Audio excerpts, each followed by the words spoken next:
Hey everyone, it's Jess from Camera by Your Side, and I'm here with Lewis from the Secret Handshake. So, first Hi. of all, how did you get your name, the Secret Handshake? Is there any story behind it? Um, no. There's Not the answer. No, there's no story. I just didn't want to call the band like just my name, because that would have been interesting. And it's sort of, I think with like a lot of names, people assume it's like an indie singer-songwriter kind of guy. So I just gave it a band's name, and I thought it sounded cool. Yeah. Have you anybody tried to make a Secret Handshake with you because of the name? Too many people have tried to make secret handshakes with me, and I'm really not interested. So it's always awkward. Like, let's have a secret handshake. I'm like, let's not, because I don't care. Are you more of like a high five person than handshakes? Yeah, I'll take a solid high five. I'll do a quick five, low five, any five.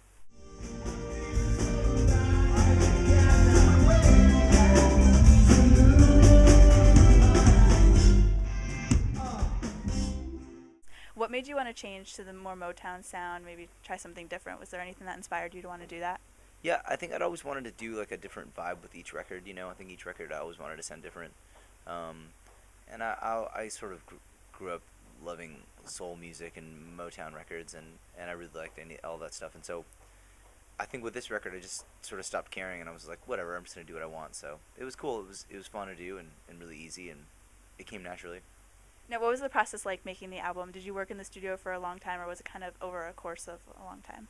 Yeah, it was just like one straight like time. Like it was interesting because with the other Secret Handshake records, they'd been almost like patchwork because I'd done them all at home. So like I would work on like two or three songs this month, and then like a couple more songs this next time. And with this record, it was all at once, and it was really really like tedious and hard. It was like my first records were done on like a computer, like most records are done, and these records were done to tape, like 50s style. So it was cool. It was more authentic, but it was a lot harder. So it was interesting and fun and rewarding. But at the time, I was definitely like, this is way too much. Now, you worked with Lights on your song Used to Be Sweet. Yeah. What was it like working with her? Did you guys work together or was it separate? Yeah, it was separate actually. I met her probably about 2 years ago at South by Southwest, and she'd been a fan of my songs, and I liked her stuff before, and so yeah, I emailed her, and it was really easy, and we did the song. We just took over email and stuff, and it's really cool. So she's really really nice to do it. So definitely great. Now, how has the tour been going so far? You've been on tour with The Narrative and A Curse of Memory. Have you had any inside stories happen? Anything you want to share that's been pretty fun about it? Um, well, it's only been about a week so far, so no like disasters have happened. So no crazy stories yet, but I'm sure there will be something soon. I don't know. I actually hope not. It's all anything funny always ends badly, so we'll see. How's the crowd's reaction been to your show so far? Yeah, they've been cool. They've been really interesting. Like a lot of them, like we really came to this tour planning to do songs from all the records, and then like we showed up, and like the first day, second day, like people only wanted to hear the new songs, so I was really surprised by that.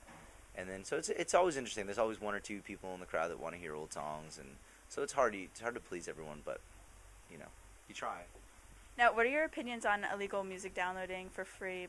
Instead of like them downloading it on iTunes, would you prefer if they did that, or are you totally cool with them just downloading it illegally? What are your like thoughts? Um, like I think like downloading illegally is sort of interesting because I definitely like download my fair share of records. But I think that like at the end of the day, like I think I try really hard to sort of support the artist in the sense of like if I really like a band, I'll go to the show and buy a shirt, and I think that really helps.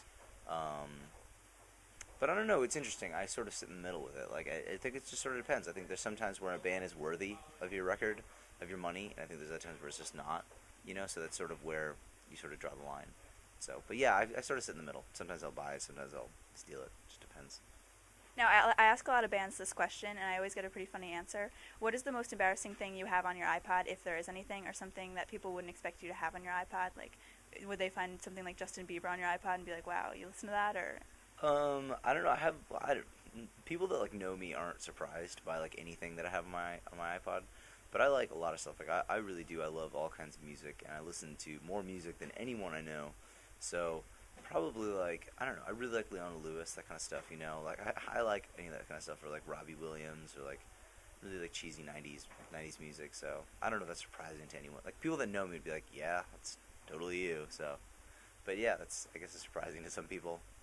Now, if you could create your own concert lineup with any bands that you wanted to put on it, including yourself, who would be on the lineup for it?